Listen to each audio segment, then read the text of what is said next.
All right, here we go. Starting this game of American Civil War.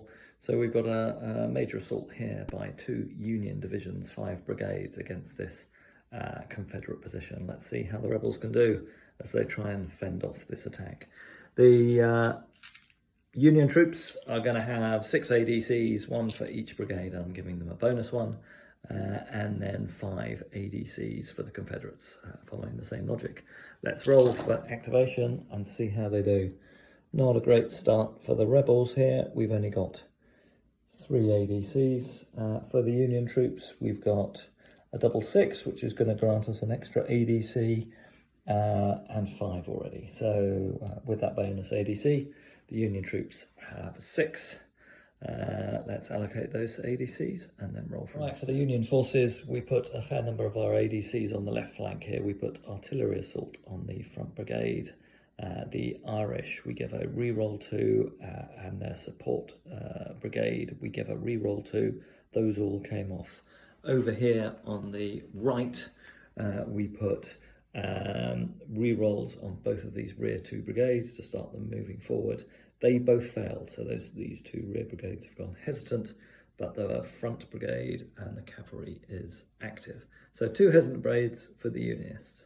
Let's see how the Confederates now. All right, so the rebels have done much better. They allocated all their ADCs to the Texans. They put artillery assault on this battery to help fend off against this attack they can see forming up against them. That came off. They had given themselves a reroll, but didn't need it. None of the other Confederate brigades got any ADCs, but they were all successful, so they're all active. So we have a +2 modifier for the Confederates. So let's see what happens when we roll for initiative. All right, rolling for initiative, we've got an 8 for the Confederates. Shouldn't have written that badly, that dice, but we actually got a 10 for the Federal forces. So they've won by 2. Their -2 modifier makes that a draw, but given they've got initiative in this scenario, I am going to give them first turn on that result of a draw. All right, so Union troops get to move first. There will be no charges, so we'll be starting with normal movement. With the Union forces, they're in the distance, not moving forward with their hesitant brigades. The Confederate line has just held here on the left. As we move across to the right, we can see that the Texan cavalry has moved forward up to the edge of the woods to dismount and probably skirmish from the woods there, and the rest of the brigade has held its position. The reserve Georgia brigade has echeloned a small element to the right to position itself more in the centre of this right-hand side of the Confederate position, to potentially provide support for this Union attack that's coming in. All right, that's it. Well, now we've done movement for the turn, we'll start with Union. All right, so even though they have moved forward, they have managed to achieve at least long range, so these 2 Irish regiments will open fire against that Texan brigade, and the artillery battery will open fire against the 2 Texan regiments that are opposing them. Let's start with the artillery first. We have 2 artillery dice as we are doing artillery assault. The range, I think, will be, let's have a look, they are 12-pounder smoothbores, so they need to be between 15 and 27 inches range to be an effective range. So let's check those. Literally just within millimetres of 27 inches, or just under 27 inches. So they can fire at effective range. Let's open fire with this battery. Terrible! Nothing from the artillery dice, and a fatigue casualty. If any of you have seen our previous game, looks like the artillery is carrying on where they started last time. So neither of the Irish regiments are large regiments, but they both moved, so both of these rolls will be a -2 modifier. The blues will be the right-hand dice, the blacks will be the left-hand dice. Again, not great firing, so the right-hand brigade loses fire discipline. The red goes down to a 5, which at long range is no effect. So ineffective firing on this left flank by the Union troops. All right, so firing for this Union battery in the distance here. They are firing at long range, 38 inches range, against those Confederate regiments over there. This will be, as I say, long-range firepower. And we roll a 4. That again will be no effect from that battery, and all in all, no effect from the Union firing this turn. The Rebels get a chance to fire. First, most importantly, we're going to fire the Rebel battery, only a 4-gun battery, at this Irish regiment, the one that's lost fire discipline, that's directly to their front. So let's roll for them. This will be at effective range, short range for smoothbores is 15 inches. I'm pretty sure that's over 15 inches. I will check after we've rolled, but assuming this is at effective range, let's open up with that battery. Better firing, or at least a little bit of better firing. We've got a 7 and 1 artillery dice casualty. So a effective fire on a 7 is 1 casualty for a 4-gun battery. So that's 2 casualties. And let's roll for bounce through. We need a 4, 5 or 6. No, we don't get any bounce through, but 2 casualties on the 1st Irish Regiment. Okay, so the Texan Regiment will now open fire. They get 2 combat dice because they're a large regiment. So this could be a pretty effective volley, but it is at long range. We'll fire at the right-hand Union Regiment. No, another terrible round of firing. A 4 at long range is a loss of fire discipline for the Texans, and no casualties from their fire dice. So all in all, no great effect. We'll also then do a long range set of fire by our next Confederate battery. These will fire, they need to look at something in their arc of fire. Where shall these ones fire at? All right, we'll come back in a second. We'll have to think about where we're going to fire this battery. Okay, so this second battery is going to open fire, and it's going to fire at that regiment in column. It can't reach the 2 Irish battalions because it's masked by its own infantry regiment. So this will be a long-range shot against the column. That's only a 5. The target has no modifiers, does it? In cover. Target is in column, so you get 2 combat dice. Okay, we do get 1 casualty from the combat dice, but a 5 will be no effect from the artillery, artillery dice. So just 1 casualty against this column. And finally, we'll fire the Confederate infantry on the left against the closest Union troops, which will be that column ahead of it. Again, this is at long range. Let's see how we do. We roll an 8. Okay, so that was an 8 for that battery. That's 1 casualty at long range, 1 casualty against our Union infantry regiment there in the centre, and no bounce through.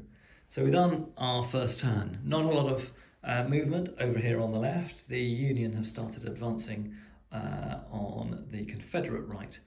We've had an exchange of musketry and long-range artillery fire, but no great effect in turn 1. Let's move on to turn 2. Okay, so I should have done those rolls on camera because I was just looking to summarise. I didn't, but we actually got 5 ADCs for the Confederates. We rolled for those. They all came off. We had a double 6, or we had 2 6s. That gave us a bonus dice. So we got 6 ADCs for the Confederates. They allocated 2 to artillery assault on the Texan Brigade. So both those batteries got artillery assault orders, and we gave them a re-roll, and that came off, and then we gave our Georgian Brigade a re-roll. That one activated, and then the 2 regiments on the far left of the rebel line also activated. For the Union troops, this is what we've just rolled. Yeah, we only have 1 ADC, so that's not great. We'll allocate that to the Irish so they can push forward with their attack. And let's roll activations. Let's do that on camera. So the Irish Brigade does indeed go active. Their supports are also active, so far so good. The 1st Rebel Brigade on the right in reserve is active. The 2nd Rebel Brigade on the right in reserve is active. Sorry, these are Unions. And then the frontline Union Brigade on the right is also active. We're doing well. And then the Union Cavalry is hesitant. So the Union cavalry is hesitant, but all other Union brigades are active. All rebel brigades are active. So let's roll for initiative. 2 dice, -1 modifier for the Union, and they had initiative last turn. So the Union roll a 6. The Confederates actually only roll a 3. So even with their +1 modifier, the Union forces keep initiative and get to move, or indeed charge, first. All right, so we finished moving for the Union troops. I'll give you an idea of what's going on the left flank. So the Irish Brigade continues to move forward on the right-hand side. There's been a passage of lines, and the 2nd Regiment has moved forward over the unit that had lost fire discipline. It's remained stationary to recover its formation, and the 2 left-hand regiments continue to press towards the Texan line. The reinforcing brigade has done a combination of its veteran units moving forward and changing formation, and its raw units have simply deployed into line, getting ready to support this assault. The artillery remains in place. As we move across the Union line, we've got a redeployment going on here. We've got one of our reserve Union brigades moving up through these woods to potentially also attack the Texan line. The Union think this is a weak point in the rebel position, so they're moving this reserve brigade across the hills. As you can see, going through these woods, both of the front 2 regiments have become disordered, and that will slow them down as they try and execute this move. Over on the right, the faltering cavalry took the opportunity to dismount. They've dispatched their horse holders back to the rear of the line, and are ready to potentially put some skirmishing pressure on the rebel right flank. For the rebels, not too much movement. The rebel cavalry, Texan cavalry, have deployed on foot and are now deployed as skirmishers in these woods, and the Georgian Brigade has continued to move to its right to reinforce the threatened part of the Texan line. Right, the Union had initiative, and they will open fire first. Okay, so the Irish will fire first. This first volley is at close range, effective range. So let's open fire, standard size regiment. Wow, do better this time, a 10. The Confederate troops are hiding behind some sort of log abatis position they've got here, so they will get a -1 modifier off that. Apologies if I didn't do that last turn, but the firing was so effective.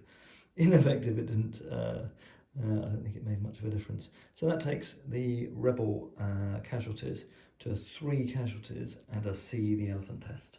All right, they are veterans. 3 casualties won't lead to a modifier, so let's see how they roll. They roll a 10. So the rebels will stay in position, but they take 3 casualties. I'll just mark up now on this unit. All right, and then the 2nd Union Irish Regiment will open fire. It's firing at about 10 inches range, which for rifled muskets is out of effective range and is long range. They are also firing at the Texans. They also roll well. They rolled a 9. At long range, -1 is 1 more casualty. So that takes the Texans up to 4 casualties, and that will be a penalty when they get to return fire. All right, and then the Union battery will open fire against the front of these Texan troops to the left of their guns. This will be a artillery fire at effective range. They roll a 4. At effective range, that is not a fatigue casualty, but is it -1 because they're in cover? It is, it's -1 if they're in cover, so that takes that result down to a 3. That is another fatigue casualty on the Union artillery. Clearly not experienced crew. They're doing more damage to themselves than they are to the enemy. So no results from that. And then finally, our 2nd Union battery will open fire in the distance over here.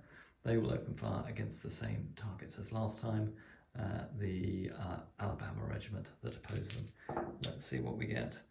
We get a 4 at long range. Again, that will not be a fatigue casualty. They are not in cover, so there's not a -1 modifier, but that will be no effect. So not too bad from the Union. Some casualties down here on the Texans. So we'll see how they do as they try and hold off this Union assault. Okay, so we'll open fire with the Rebel artillery. These are at 12-inch range, so that's close range. They get 2 artillery dice for the artillery assault. Let's see how they can do. They also bowled better this time. They've rolled a 9 at close range. For a 4-gun battery is 3 casualties and a see the elephant test. That goes up to 4 casualties because of the artillery dice we got. So 4 casualties on this Union unit, and let's roll their see the elephant test at -1. They're all 7, that goes down to a 6, but they are veterans, so there will be no effect. They take 4 casualties. Okay, so no adverse effect on the Irish morale there. We'll now do the volley from the Texans. They lost fire discipline last turn, but they remain stationary, so that will be gone. They do get 2 combat dice for being a large regiment, and they are firing a volley at effective range. So let's see how they can do. Again, a better volley. They roll an 8 at effective range. Is it? An 8 is 2 casualties in the see the elephant test, and that goes up to 3 casualties because of the combat dice. So 3 casualties on this Irish regiment. Let's do their see the elephant test. They roll an 8. They are also okay, but they have taken 3 casualties.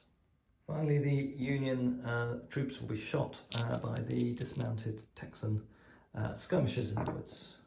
They need a 5 for a casualty. They don't get any, so no more casualties from that regiment. All right, we'll open fire with the guns over here. These are firing at long range. They fire at the same target as last turn because it's in their arc of fire, and they'd rather fire at the infantry rather than the artillery.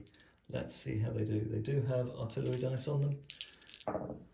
So we roll a 5. That's not going to be very much at all. So firing at long range, a 5 is half a casualty and 1 from the combat dice.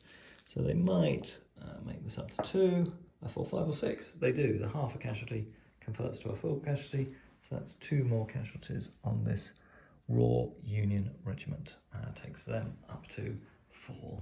So quite a lot of casualties underway. We will now see if this Union regiment might also be able to fire at the Irish. Yep, they can. They are in arc. This will be, however, a long-range volley from their muskets. Let's see how they do.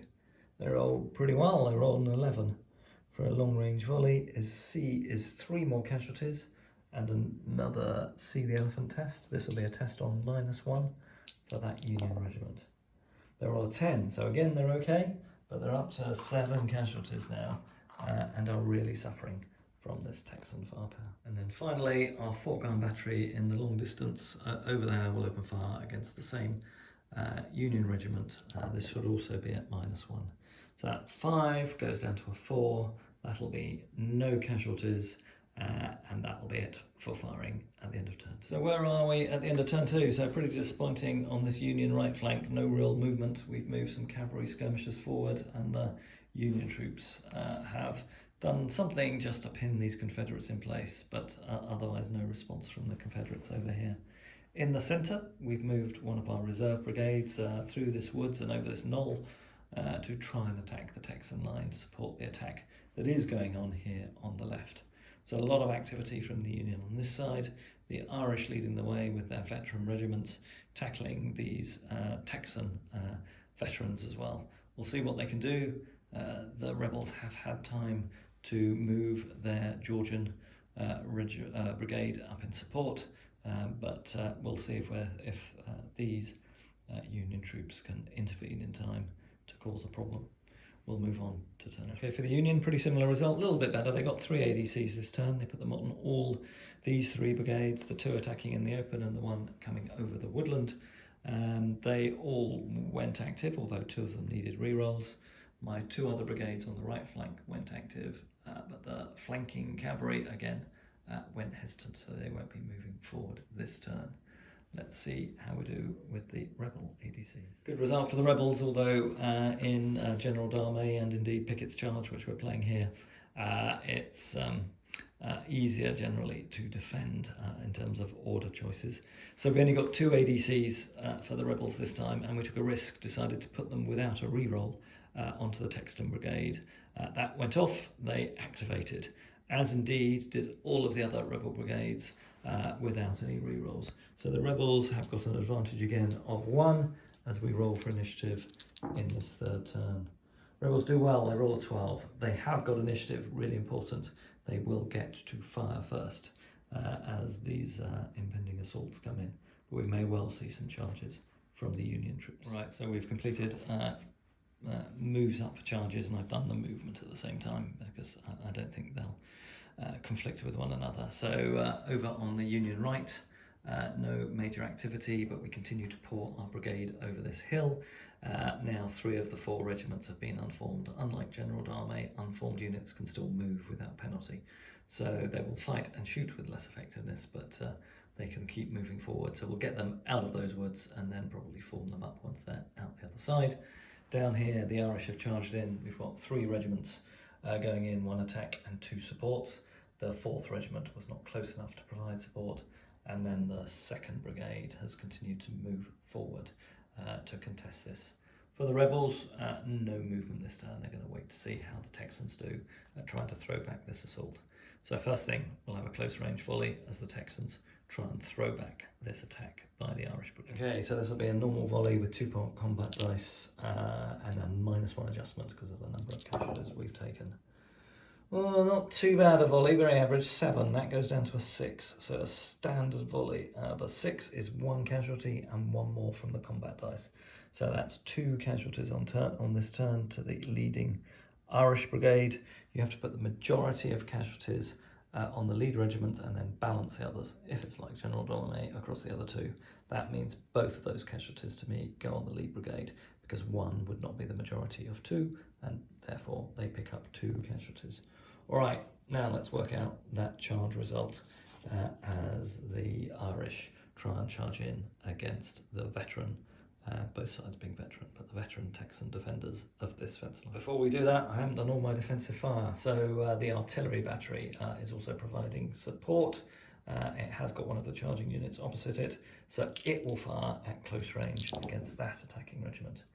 It gets a 7 and a casualty dice.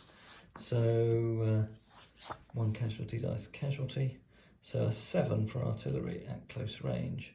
For a 4-gun battery is 2 casualties. So that will be 3 more casualties to allocate to the attacking Union force. I will just do those allocations. Okay, so the attacking Irish regiment has 6 casualties and they have taken 5 casualties. Or is it 3? I will need to check whether you take the whole total casualties on the formation or just the attacking regiment. It's probably just the attacking regiment. I'll play it like that and I'll check it after we've had the game. So 3 casualties on the attacking regiment and 6 casualties in total. Let's see the charge. All right, we'll have a net modifier of +2 here as we have a +1 bonus for being a veteran and a +1 bonus for inflicting more than 2 casualties but less than 4 on the way in. Both suffer a -1 because of the level of casualties they've taken. Let's roll for the charge result and any re-rolls for support. All right, so yeah, we are now in a position to roll the charge results. We had forgotten one thing. We also have supporting fire from these skirmishers. We fired that. That caused 1 extra casualty on the attacking Union troops. So they now have a -2 modifier for the number of casualties and are fighting veterans. So the net modifier is a +3 for the Confederates. But the Confederates do not get support dice for skirmishers, and they do not get support dice for an artillery battery. So the rebel roll will have to stand as it is with a +3 modifier. The Union troops can potentially get 2 extra modifiers, or do actually get, not modifiers, but 2 re-rolls for their rear and flank support. So let's roll this, +3 to the Union result. Right, so it looks like, sorry, to the Confederate result. So they roll a 5. They get a +3 modifier to that, so that takes them up to an 8, but they have no re-rolls. The Union are on a 7. They get 2 re-rolls. Well, we're definitely going to re-roll that 2. We get a 2 again. We will roll it for our second support. We re-roll it for our second support. A 1, even worse. That's pretty unlucky for the Union. They should have done better than that with that 2. Not a hard dice to beat. So the attackers have lost by -2. So they will halt unformed, They're a regular sized battalion, so they will fire a volley with 2 combat dice. Let's see how they do. They roll a 5 and a 3. That's 1 more casualty on the Texans, but they haven't broken that line. So the rebels hold the fence line at the moment, and the Union troops stop 3 inches away. We'll just tweak them back a little bit to make sure we've got that range right. All right, so we've done our firing all along here from the charge. We will open fire with this artillery battery against that column emerging from the woods. It's at effective range, and we get 2 combat dice. We do well with the combat dice. That's 2 extra casualties and a 7. So artillery fire at effective range from a 4-gun battery is 1 casualty, but that goes up to 3 on that Union regiment emerging from the woods. All right, and we'll then do a volley from this infantry battalion against these attacking Union troops. Now, for this infantry regiment, we reckon most of these are out of the arc of fire. So for simplicity, we're going to fire them at the 2nd regiment. They're at 11-inch range, so they're out of effective range. So this will be a long-range volley for those Confederates against this battalion firing from here. We roll a 6. For a long-range volley is half a casualty. Let's see if that converts. It doesn't, so no effect from that volley. Otherwise, for the Confederates, we finally have our battery behind the fence line. It'll fire at the same targets as last turn. This will be another long-range volley against Union troops in cover. That is a 5 plus 1. Where we go? There's the dice. 5 and a 1. So that's a 6. That will go down to a 5. I don't believe that'll be a casualty on the Union troops. Long range volley, actually, yeah, there's a chance. It's half a casualty, and it doesn't convert. So no casualties for that. The Union battery down here has opened fire. It caused 1 casualty against this defending rebel battalion, but with no bounce through. Our 2nd battery will also open fire at long range against the rebels opposing it.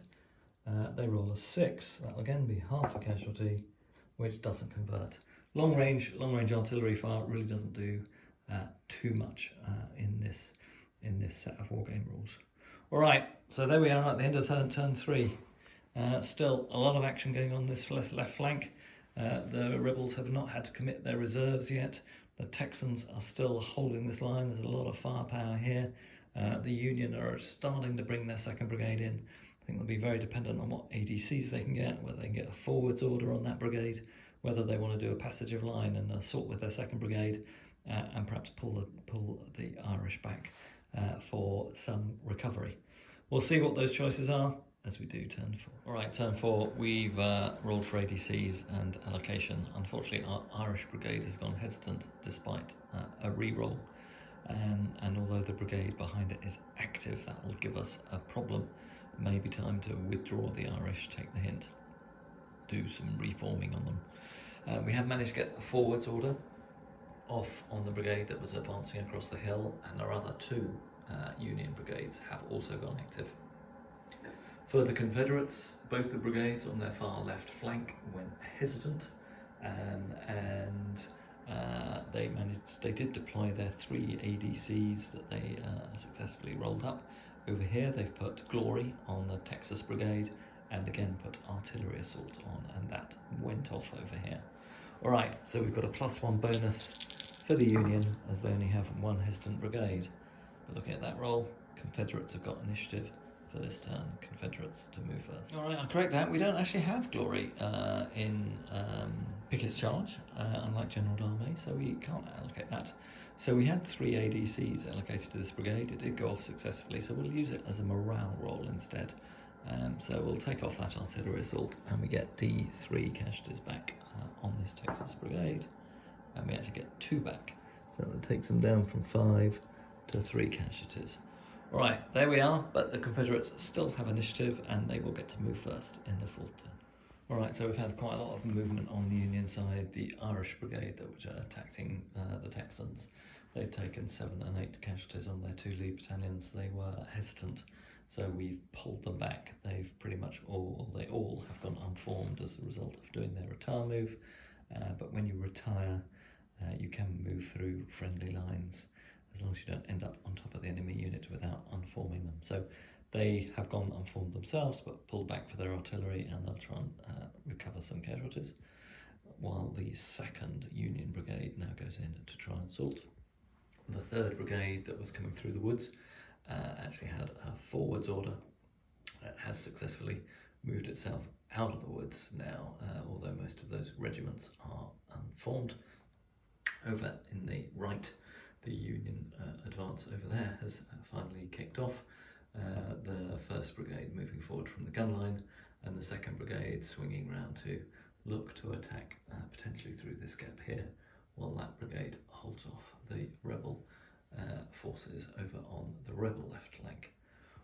For the rebels themselves, they're still holding position, no other movement, although I think as these Union moves roll forward, we'll probably see some more redeployment of the resources on the rebel left. Alright, that's it for movement. Then we'll on to some firing. Rebels to fire first. Okay, so Texans going to fire, no penalty. We need to check that range. If it's less than 9 inches, that'll be an effective volley, as opposed to a long range volley. Yeah, 7-inch range, so that'll be an effective volley. And 2 extra composite dice because it's a large regiment. No penalties this time because those casualties were removed. It's rolled a 10. That's good. So for a standard volley at effective range, that's 4 casualties on that Union regiment that's closing on it, and a see the elephant test. So that's a good test at -1. They roll a 9. They are all right, but that is 4 casualties. All right, and now the rebel artillery is going to open fire, also at close range against the rebel unit in front. Wow, that's pretty good. That's a 6-6. So that'll be significant damage. So at close range, a 6-6 for a 4-gun battery is 5 casualties and a see the elephant test. They've already got 2. They roll an 11, so they are all right, but they take, they're up to 7 casualties. All right, with the 6-6, the Texans have got a serendipity test. They roll a 3. That is rally once again. We can remove a further casualty from the Texans. So they really are rallying and having good impact. All right, the 3rd Texan Battalion will open fire. This one, we'll just check the range again. All right, so this next volley is at long range from the Texan Battalion. Actually, I think that's a battalion from Arkansas that are part of the Texan Brigade, firing at that 1st Battalion that has come off the hill. They roll a 7 at long range. That's not going to be nearly as effective as those last 2 volleys. 7 for a long range volley is 1 casualty. And then we'll fire the guns at the same target. That'll be at effective range. Wow, another good roll. They roll an 8. I think that'll be at close range. Close range for 12-pounders is 15 inches, yeah.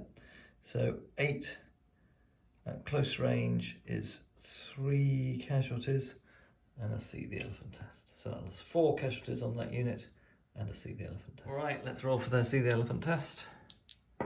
From the gunfire, they roll a 6. That means they go unformed, but they are already unformed. And then finally, this last Texan Brigade will fire at the newly emerged skirmishers. So that'll be a -2 at long range, and 8 at long range is half a casualty on the skirmishers, which doesn't convert. And then we will finally fire our Confederate battery against the Union forces advancing to the left of the road. At long range, we roll a 6. A long range battery at 6 is only half a casualty.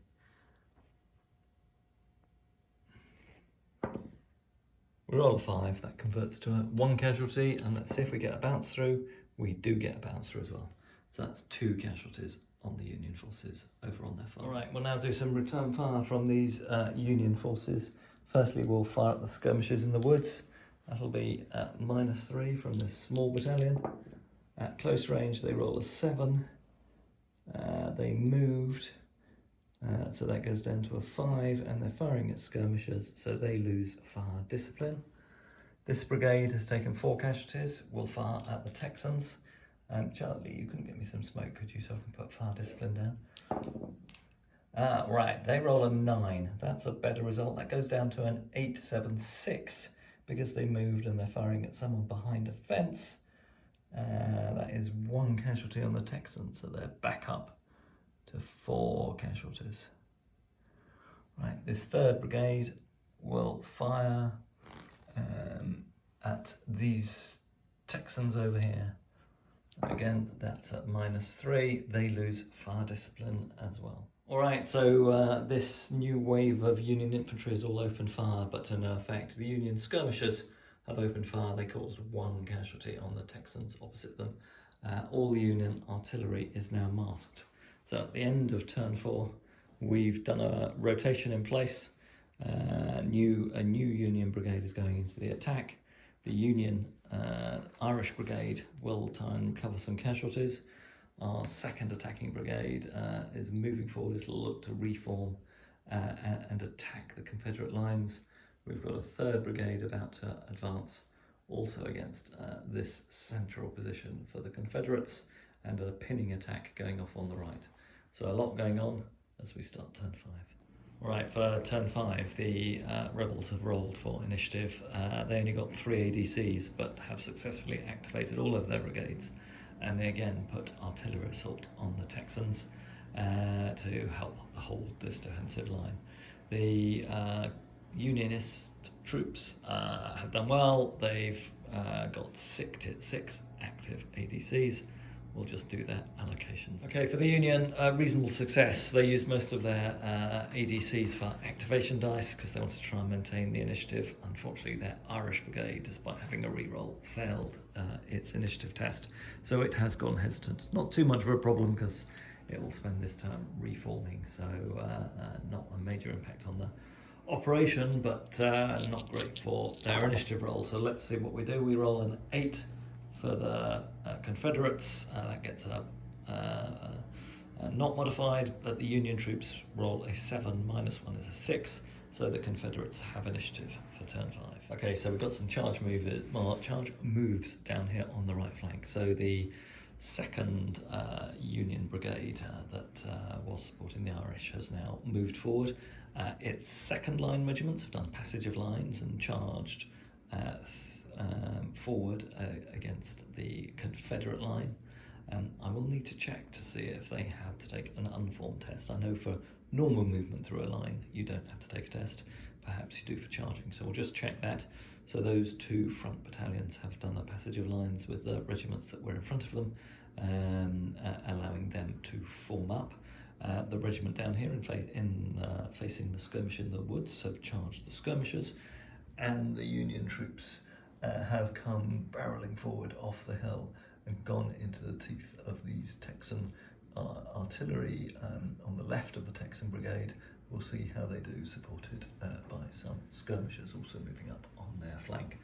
All right, we'll check that passage of lines rules and see if they have to take an unformed test, and then we'll start the charges from Union left to right. Yeah, unfortunately for the Union, you do become unformed charging through those lines, so this may not bode well for this charge. Anyway, let's see how we'll do. We'll do the skirmisher defensive fire, and then they'll probably have to fall back in the face of this oncoming charge. All right, so on the far left flank, the rebels opened fire. They only caused 1 casualty, and no see the elephant test on the Union troops, who maintain their discipline and have charged through the woods, maintaining their formation. They have lost fire discipline, but they haven't gone unformed.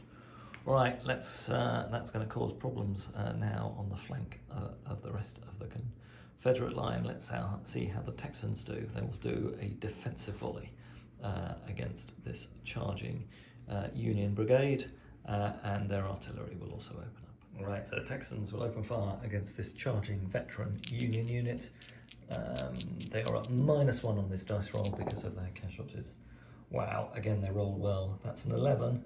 That goes down to a 10 for a standard volley. That's 4 casualties on that Union brigade. And to see the elephant test on the casualty dice. So the Texan firing this game has been tremendous. All right, so that's 4 casualties on that Texan brigade. They are veterans, so they will get a +1 bonus to this roll. So they roll a 6, that means they go unformed, which actually they already are. So they will come charging in. And actually I think we'll do these as 2 separate charges. So we have this lead regiment with a supporting Union regiment to its rear, and then a second charge against the guns, and we'll see how that one goes with its own support. So we're just doing this first 2 regiment charge here. Let's see what the charge modifiers. All right, quite a lot of modifiers to this charge. So the Confederates get a +1 for being veteran, and they also then get a -2 for being flanked, as this Union regiment has now moved past the end of their line. So they are on a -1. Now the Union troops get a -2 for being unformed, and a -2 for taking 4 casualties in the turn, and they're already on 4 casualties, so that gives them an extra minus, or they are on a total of 4 casualties, so that gives them an extra -1. So they're on -5, and the Union, sorry, let me just check that again. So the Union are on -2 for unformed, -2 for 2 casualties, and -1 for their total casualty level of 4, and the rebels are on -2 for being flanked, but they gain 1 for being veterans. So there's actually a 4 net 4 modifier in favour of the Confederates here. So let's see how we roll. +4 to the Confederates. Confederates roll a 10, and the Union roll a 7. The Union do have a support at -1 because of their unformed supports, but they rolled a 1, so they will re-roll that dice. They rolled a 4 this time, so that goes down to a 3. So they're on 9 versus 10, so that's a raw victory of +1, and with that +4 modifier, takes that charge result up to +5 for the attackers. So the supports and attacking unit retires for the Union, and the Texans again remain in place with their sturdy defence. So the Union troops are thrown back, and their 3rd supporting regiment, the large regiment of green troops, also has gone unformed as those first 2 battalions fled back through them. The second of the 2, the supporting unit, when it went back its first 6 inches, was close enough to unform them. All right, let's do the second charge. The artillery will open fire. Right, there's a tough choice here. Which do I put this Texan regiment's supporting fire in? Given the rebels here, I mean, the Union here have already taken 4 casualties, and we have artillery assault on the guns. The guns are going to have a go at defending themselves, and this Texan regiment will support the 2nd gun battery, which doesn't have artillery assault. So let's see how the artillery fire goes.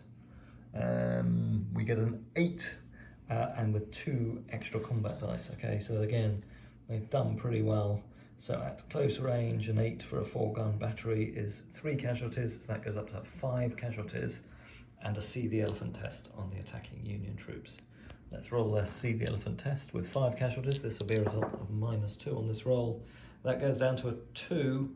That unit disperses. Right, correction, no, they don't actually disperse, they do just rout. So they fall back their full route distance, they're right in front of the guns now. Their supports have also come back with them. They're now on 9 casualties. So this 2nd assault by the Union has taken heavy casualties, and will also have to reform before it comes in again. All right, now the 3rd assault this turn. Let's see if the luck can hold for the Rebs. They've got defensive fire from an artillery battery at close range, and they've got this 2nd regiment of Texans. All right, with the rebel guns firing canister at an attacking column, they do get 2 combat dice. So how have they rolled? They've got 1 casualty from the combat dice, and they've rolled a 6. So not so good this time. A 6 at close range is 2 casualties, so that will be 3 casualties on that assaulting unit from the guns, and no See the Elephant test. Now we'll fire with our Texan regiment, see how they do. They roll a 6, not so great. So close range volley, 6 is only 1 more casualty. So another casualty on the attacking units. The majority of these casualties will have to go on the attacking battalion, the balance on the supports, and then we'll roll the charge result. All right, let's roll for this assault. +2 for the Rebs this time, simply from the casualties caused on the attacking unit, and a +1 for being veteran. So the Rebs roll an 8 and the Union roll a 7. The Union have got 2 re-rolls, so they're going to re-roll their 3. That goes to a 4, but there's a -1 modifier, so that goes back to a 3 again. So they're on a 7. We do want to try and do a breakthrough, so we'll risk it for a biscuit, and we get the same again. All right, the Rebs are not going to re-roll because they're happy with an 8 result. So that's a -1. So they halt, unformed, and volley. So that attacking unit goes unformed and will fire 1 combat dice, which it does cause a casualty with, as it halts unformed opposite the gun. All right, so we've now finished the movement following the charges. So as you recall, in the charge phase, 2 assaults went in from this Union brigade. Both have been thrown back with pretty heavy casualties.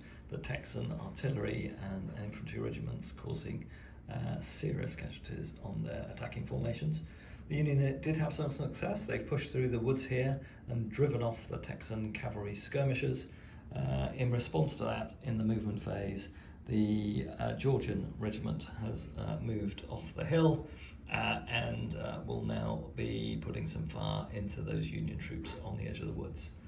Down here in the centre, again, as you saw in the charge phase, this 3rd Union assault went in. It's not been broken, but it was stopped by gunfire again from the Texans and the artillery.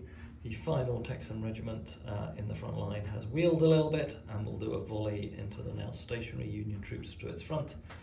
The skirmishers from the Alabama brigade have moved up to contest with the Union skirmishers in the centre, and the Union troops have moved forward. They did a couple of passages of lines and reformed their lines as they tried to put pressure on the left-hand side of the Confederate line to pin their forces in place over here, while they moved their final brigade to aid the assault in the centre.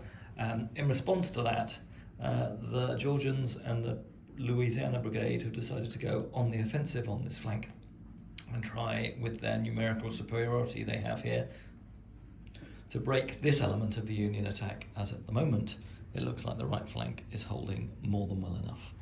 Alright, that's it for normal movement. We'll now do firing, and we've now got Charlie joining us, so he will take on. Alright, so Charlie, you're now taking on the firing. All these units up to the 2nd Artillery Battery have fired as a result of the charges.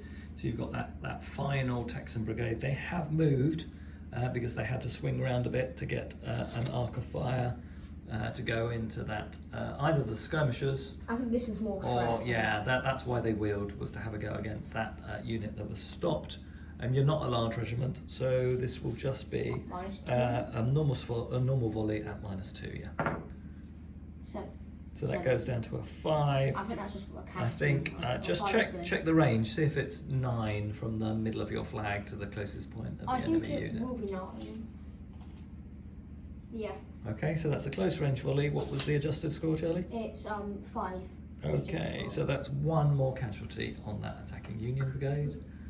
Okay, then 3 dice for your skirmishers, or only 2 if you're going to fire at my skirmish unit, which you probably are. Yeah. 2 casualties. Okay, do you want to put a casualty dice on my skirmishers, please, Charlie?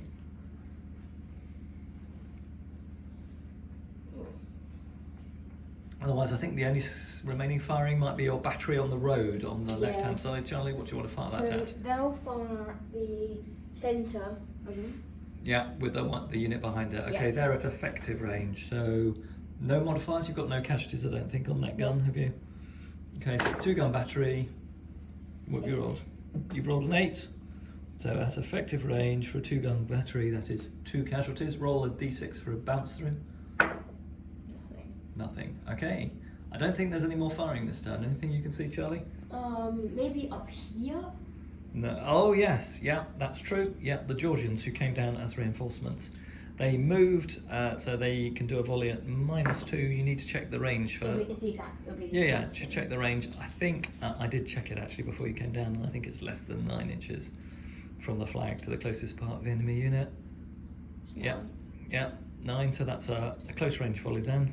So I got the exact same. So it's just a casualty.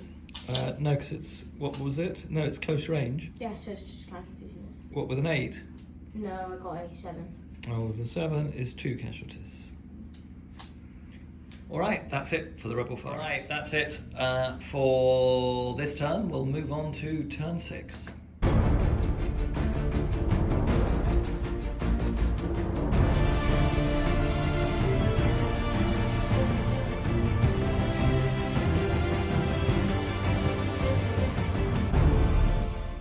Alright, Charlie has put artillery assault. He's switched it onto the battery that's facing the remaining Union assault on the left centre. The Texans have gone active, as has all Charlie's brigades. We put re-rolls on all the Union brigades, and unfortunately our unit of reserves went hesitant, rolled a 1 and then a 2. So they are hesitant. All other brigades are active. We've got a re-roll here, but we've got to do our serendipity. Is it a serendipity test? I'm predicting It's a falter test anyway in General d'Armée. Faltering brigade test, it's called the I'm same predicting thing. you're going to get a 6. Well, let's see how we do. First dice. We roll a 2, and this brigade has got 3 veteran regiments in it, so it is a veteran brigade. On a 2, it's got a withdraw, but it's not contemptuously tune up, so we'll roll again. A 1! Oh my god! All the brigade units retire 18 inches, lose a further 2 casualties, we lose a staff officer, whipped units disperse, and the brigade continues to falter. Oh, tragedy for the Union. All right, so our attacking brigade has now fallen right back behind the Irish, who were reforming, and actually it's disrupted again one of the Irish regiments, but they're going to have to take off quite a lot of casualties. We've now got a conundrum. We've just got 1 assaulting brigade in the centre. I think we might fall back with them. So this will be a -2 test I think you're going to win it still. Union initiative. We get to 8. Oh, that was closer. I got an 8. Okay, so you win initiative. Confederates, any charging, Charlie? I could try and keep you there and charge you to stop you from running away. You can do whatever you like. Because I'm thinking, I might charge this one to them because they're pretty battered. Mm-hmm. Because if I fall back, I can just go back behind my lines. You stay there and you can't run away, and I can shoot with my guns. Well, not if you've charged me, you can't. No, if I charge you and then I retreat, I can just go back here and then shoot you. It's up to you. So that's what You're I'm going to do a charge. I'm going to charge this unit into them, and this unit, we'll see if I can charge it into them. Okay, all right. Let's do your charges. This will show the disadvantages of being in column here for the Union.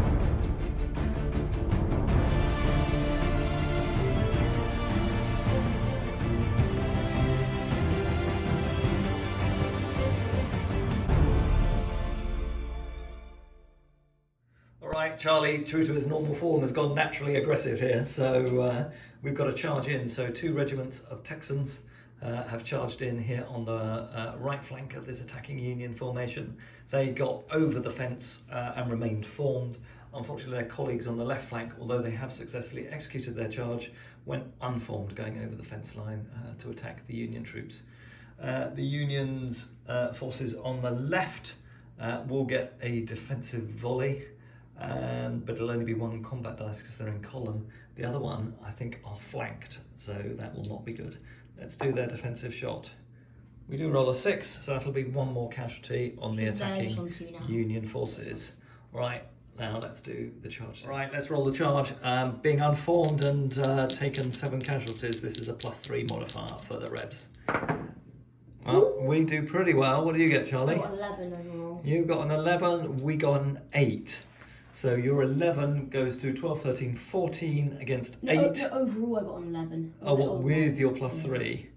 All right, I do have a re-roll, and I'm going to re-roll my 2 for my rear support. This will be a support at -1, so I'm on a 9 modified. I'm going to reroll my 3 because I don't care if I bounce back because I'm going to shoot with artillery at close range. Yeah.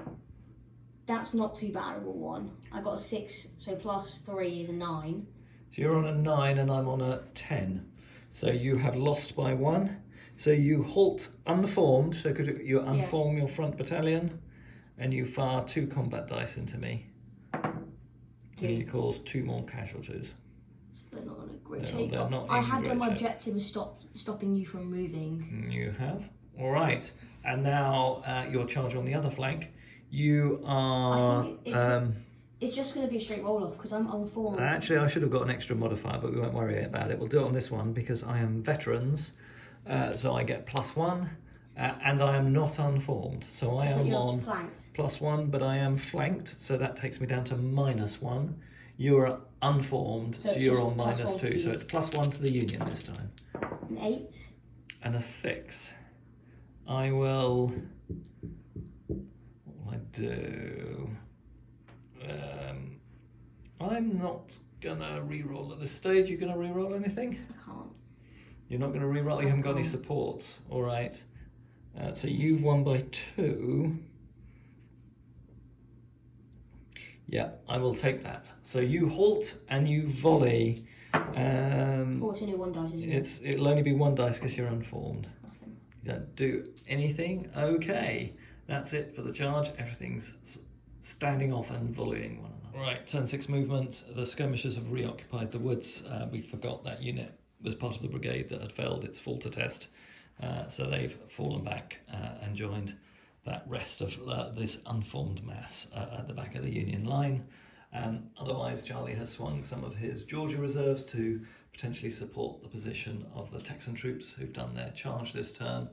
The Union over on their far right have continued their advance towards the Confederate lines, and we did reform some of the units that are part of the Heston Brigade that are moving up towards the hill over there. And in the far distance, let's move across here, the Union cavalry have moved forward their dismounted skirmishers to start taking some pot shots at the Louisiana regiment down here. So we've done all our charges, we've done all our movement. Charlie, let's start some firing. It's probably going to be, let's start with the artillery in the centre here. They haven't fired anything other than canister for a few turns. Over to them. Where do you want to fire those, Charlie? I'm going to fire these guys against the units directly in front of them. Okay, so that's one of the Irish brigades. Let's check that range. This probably will still be in effective. All right, Charlie, let's open fire with those guns. They're at effective range. I got an 8. You got an 8 at effective range. Again, this is a small battery. That is 2 casualties on the Irish brigade. My God, they're up to 10 now. And 4, 5 or 6 for a bounce through against the regiment behind them. Nope. No bounce. I should have got artillery assault on them. Should. All right, your artillery battery in the middle of this assault, it hasn't yet engaged, so it can fire close range. You need to roll 2 more dice. 6. For the artillery dice. Nothing. Oh, that was terrible. So 6, that not nearly as effective, but you don't really need it this time. So 6 is 2 more casualties on that Union regiment that are facing them. Okay, your skirmishers, you can fire 2 dice at my skirmishers. Nothing. Okay, and then you've got battery. Long range. That battery, same target. Yeah. Okay, so it'll be at effective range. 7. There's 7 at effective range. One thing. Is just 1 casualty. Yep. And these volleys are at long range, aren't they? Yeah, they are. So do is one of those a 7 or 8 base unit? I think it might be. Yeah, this one's a 7. Okay, they get 2 extra combat dice for being a large regiment. Wait, is it 7? No, it's 6. Okay. Okay, so that's just a normal long range volley then. Okay. They're firing at them, by the way. A double 6! Oh, that's good. Only if I had it as a canister. So that's 3 casualties and a see the elephant test. We'll come up with the casualties on and do the test. All right, now, Charlie, you get a serendipity test, it's called in this game. Let's see what you get for your serendipity test. An 8. You get an 8. You get hurrah, rebel yell. now regards them as superior regiment.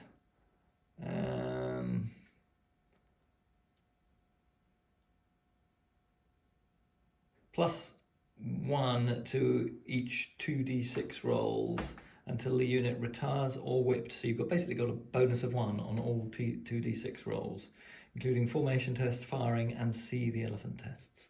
So they become a more elite unit. All right, and then I've got my morale test, my see the elephant test on the brigade that took 3 casualties. We roll an 8, we're all right. No negative effect. So this all right, and then your second volley, again standard volley, firing on them. 4, that's just fire discipline. A 4 is indeed a fire discipline on yourself. It doesn't really affect the Confederates, they're not moving much. So. Well, they have been moving forward, so you need to put fire. We'll put some smoke on them in a second. I'm not going to move this flank here. These guys here. They were counter-attacking, but that's up to you. And then we've got some firing down here. You've got a unit there to fire at my skirmishers. Yep. Be -2. Nothing. Okay. It's fire discipline again. All right, that's it for the rebel firing. We'll now come back with the... All right, skirmishers opening fire against that far unit on the rebel, the right of the Union line. 1 casualty from the first unit. Wow, 3 casualties, so that's 4 casualties on that unit and a discipline test with the double 6 I've rolled. Pass. Pass the discipline test.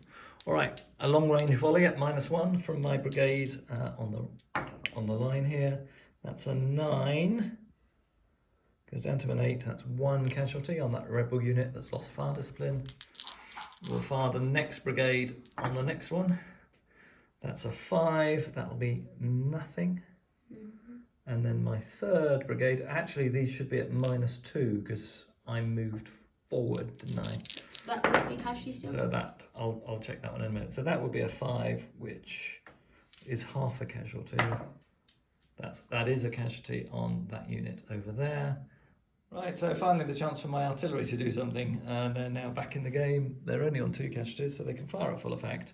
They're going to fire at that Texan brigade that's proved such a pain. This is at effective range, but -1 because you're in cover. Wow, we do quite well. We roll an 11 at effective range.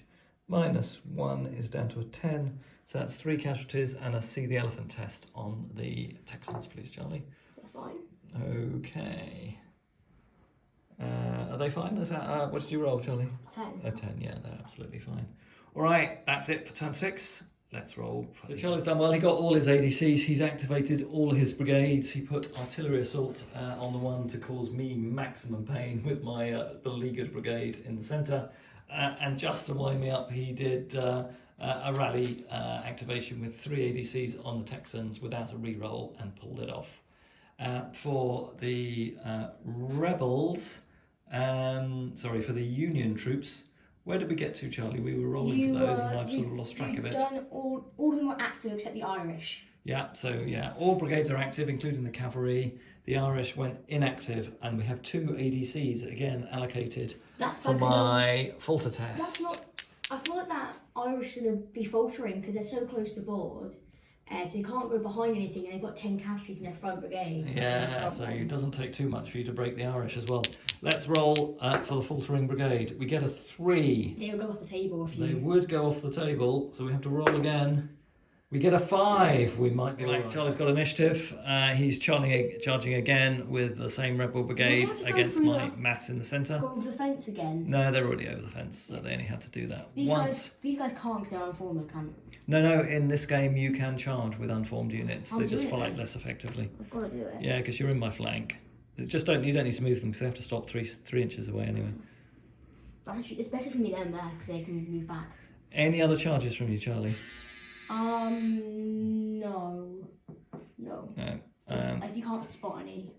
No, and I have no charges, so let's do the charge resolutions for turns. All right, so which one do you want to start with, Charlie? We'll start on the right. Start on the right. So you're +3 on this roll for charging an unformed unit. Oh, An 11 and an 8. It's the exact same as last time. Yeah, I'm going to have to try and re-roll that 3. If you get a 6.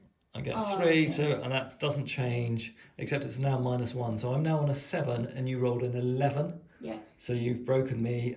You're ahead by 4, and the modifier was +3, wasn't it? Yeah. So you've beaten me by 7 on the charge. That does not feel like it's going to be a good result. So +6 or more. Give them cold steel, and I rout, and my supports retreat, and the brigade falters. This is looking extremely grim. The Texans have done give them cold steel, which is a follow-on charge. So they've charged into the flank of this unformed unit. So the defenders aren't veteran. They don't have any casualties, do they, Charlie? No. Well, they have casualties, but it's not going to affect anything. Yeah, so it's +2 for a flank charge and +2 for being unformed. Yep. I think that's the only modifiers, isn't it? There's support. No defensive fire. No, I don't think the supports do move with a charge on. We roll a 9, which is not too bad. A 9. Okay, so you've won by 4. So a charge result of +4. Press on or take the ground. And the defenders are whipped, and any supports return. All right, so this is looking a bit rough for the Union. So that unit was whipped, so it doesn't take any extra casualties, I don't think, for whipped. So that'd be quite bad if you fail your falter test. All those units could run away because they're retreating or routing. Yeah, so we've got to take another charge. So this one was, what did we decide this one was? It was a straight roll off. Straight roll off. 6. And a 7. So you will halt and volley. Yeah. You roll 2d6.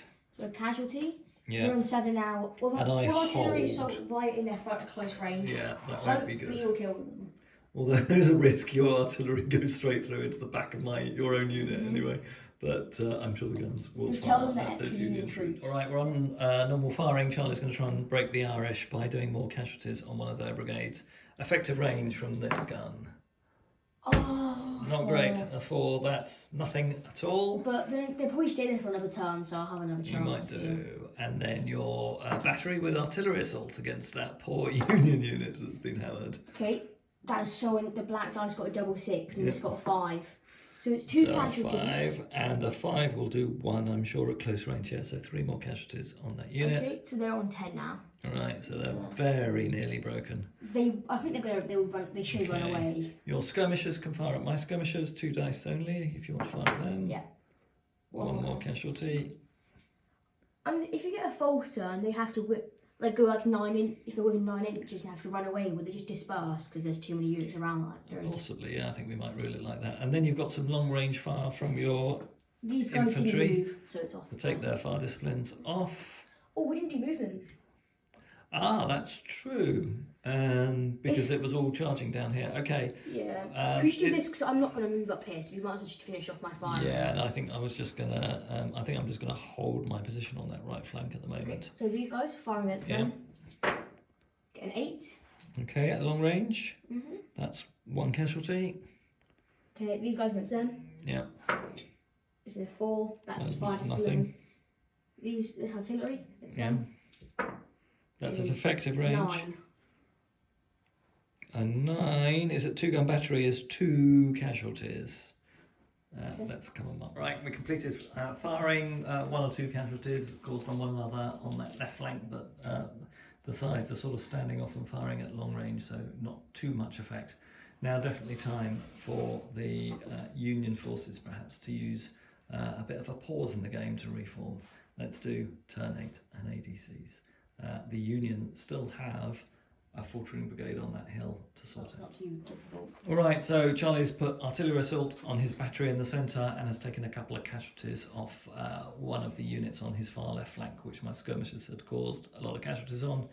My brigades down here are both active, and we rallied a couple of casualties off the Irish, which was helpful.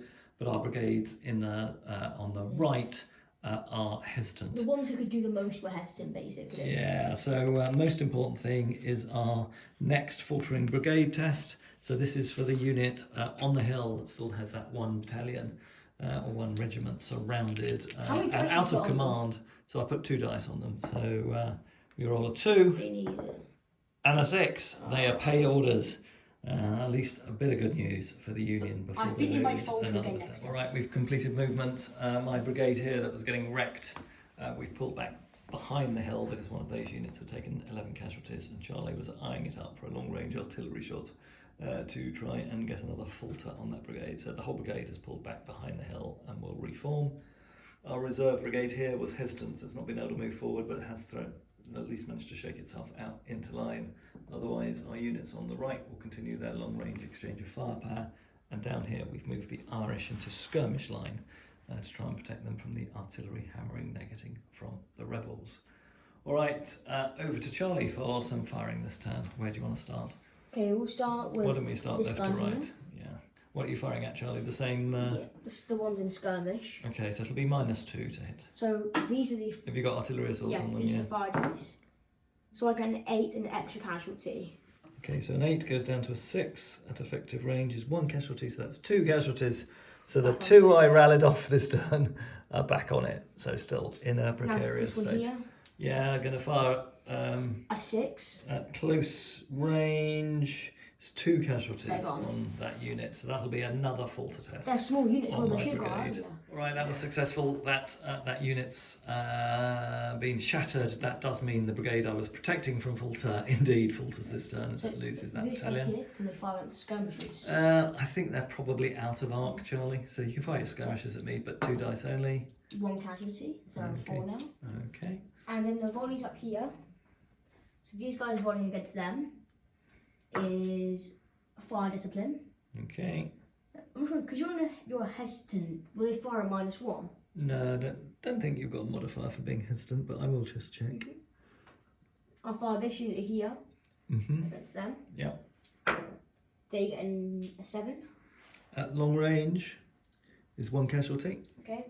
The artillery, same target, gets an 11. Oh, that's very good. And this is at effective range is 3 casualties. So that's 4 casualties and a see the elephant test on Okay. that And brigade. then on the far left, against the skirmishers, only 1 unit Yeah. firing. It's an 8. Which goes down to a 6. Is that right? Yeah. So that's half a casualty. They're gone. There are 9 casualties. All right, that'll be another falter test for the. All right, after more bad news for the Union, we'll return fire with our Union troops. If you could get on your side, Charlie, to take your casualties, hopefully we'll cause some. So the right-hand skirmisher unit causes 2 casualties on your red-shirted Louisiana troops. That far left took 2. The next one takes 1. We'll fire a long-range volley from the first of my 3 regiments over there. We get a 6, which is half a casualty. Yeah, that's 1 casualty on that brigade. The one in the centre, firing at the same target, gets a 4 or 5, which is nothing. Then the next one, firing at the next regiment, gets an 11. That's 3 casualties and a see the elephant test on them. They pass with Okay. flying cut. They love it. They love it, they love it. My skirmishers at your skirmishers. Doesn't do anything. And then my artillery battery down here will fire at the Texans, because we don't like them. And we get a 3. So that's That's about a right. fatigue casualty. All right, we've still got a falter test to do, haven't we, Charlie? We've got Because 2 we now. lost, we've got 2 falter tests. So rather than, we won't play turn 9 now, but we will do ADCs, allocations and falter tests to see where. Right, a good turn for activation. All the Confederate forces have gone active. Charlie has again put artillery assault on his favourite Texan battery. God, those gun barrels must be glowing by now. They've had artillery assault pretty much every turn of this game, and are proving their worth. Over here, all Union brigades are active, but we do have 2 sets of falter tests. How many ADCs do they have on each of them? They have 2 on each of them, because we had no ADCs allocated to anything else. Yeah, really lucky roll then. Well, we got 5, so we allocated 4 to the falter tests and 1 to the brigade in the centre. All right, let's roll for the 3 battalions who lost their colleagues in front of the Texan guns. First dice is a 1.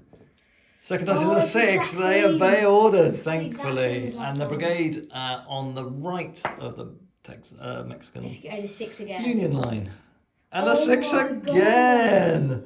Charlie's frustrated, but the That's Union happened 3 times. hang on in there. So definitely more consolidation necessary for the Union, but no brigades broken, and we'll see how the combat continues.